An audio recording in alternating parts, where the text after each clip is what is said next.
Hello, my name is Vincent Ortiz, and I'm here to talk to you about how we wrote to our files and use them for reading for each of the different classes. So, first is this text file, and these are set IDs, and each different one has a different type of user. So, it could be a student, a chef, or an order processing agent.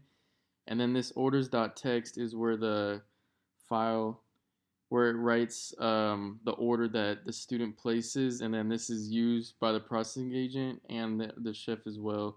And it starts off empty like that.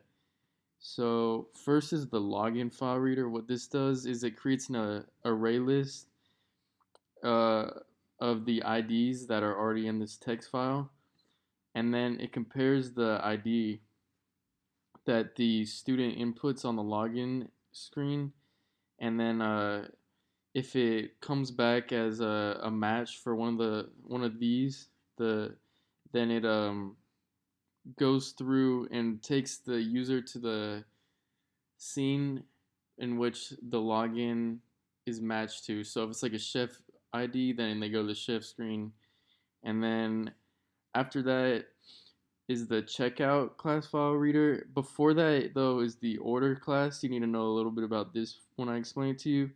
So what the order class does, it makes an array of. It starts off with nine elements. It's all string, and then what it does based on what the user selects.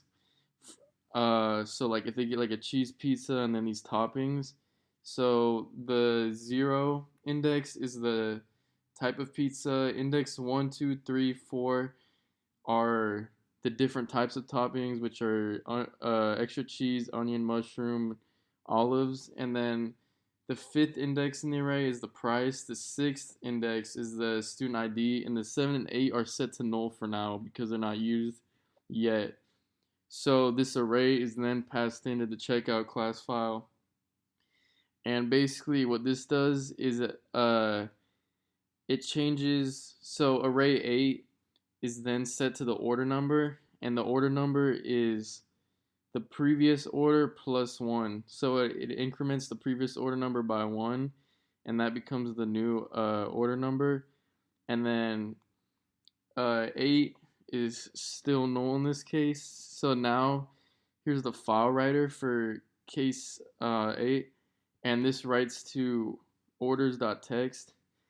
And basically what it writes is what's stored in the array index, and then it puts a comma after it.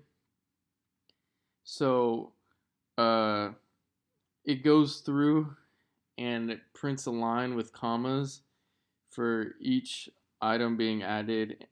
And this is the toppings, the student number, the order status, and order number.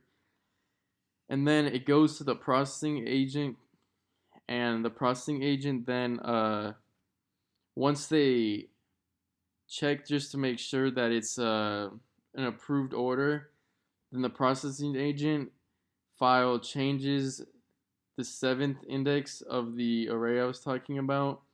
It changes that to ready to cook based on what it was before.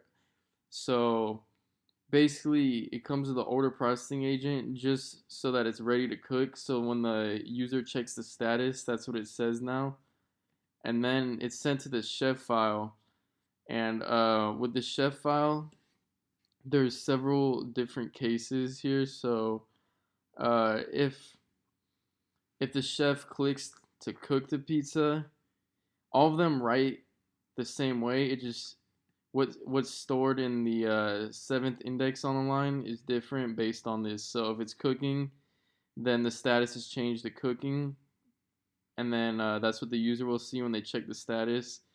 And then if it's ready, then this index number 7 is changed to ready, and then those are the two for the chef that are for because it comes in as ready to cook already since it's passed in by the order processing agent, and then this is changed to what the order status is. So the order status text file It gets the text file and it reads the seventh index and just prints that out. So when the student goes to check their order, they'll just see that index, or that index will change, and that's what they'll see is the order status, which is the seventh index in the array.